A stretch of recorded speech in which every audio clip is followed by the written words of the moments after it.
तकरीबन 4 से 5 दिन बाद मोहन सारी फसल लेकर शहर जाता है और जो भी उसको पैसे मिलते हैं वो सारे पैसे ब्याज के लिए हुए पैसों के साथ रख उस जमींदार को देने के लिए जाता है।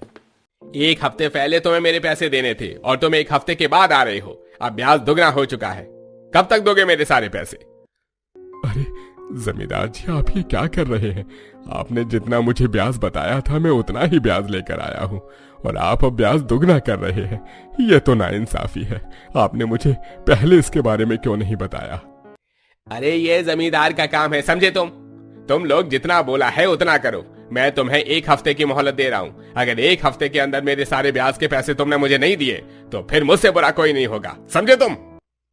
मोहन काफी ज्यादा परेशान हो जाता है और घर आकर सारी बात बताता है। मोहन कई लोगों से मदद मांगता है लेकिन किसी के भी पास इतने पैसे नहीं होते कि वो मोहन की मदद कर सकते। लेकिन देखते ही देखते 1 हफ्ता गुजर जाता है और अब सुरेंद्र अपने कुछ आदमियों के साथ मोहन के घर आ पहुंचता है। अरे जमींदार जी, मुझे बस कुछ दिनों की मोहलत और दे दीजिए।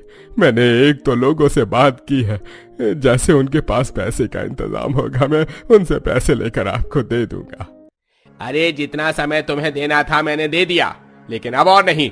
तुम लोग खड़े खड़े क्या देख रहे हो? उठाकर फेंको इनका सारा सामान। महीने भर का राशन भरवाने के लिए पैसे हैं लेकिन मेरा ब्याज देने के लिए नहीं है। सबसे पहले तो इनके महीने भर के राशन को ही बर्बाद कर दो। जमींदार के आदमी मिलकर रसोई में रखे हुए सारे महीने भर के राशन को उठा उठाकर बाहर फेंकने लगते हैं।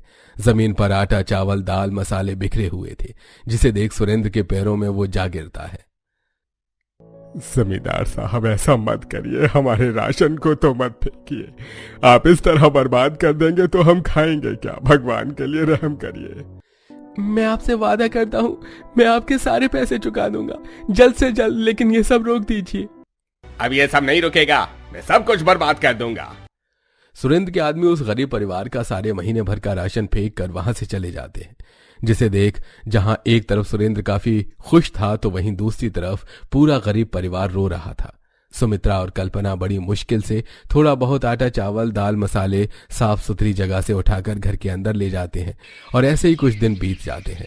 सुरेंद्र का काफी समय से एक राजेश नाम का दुश्मन था जो हमेशा से सुरेंद्र को सबक सिखाना चाहता था।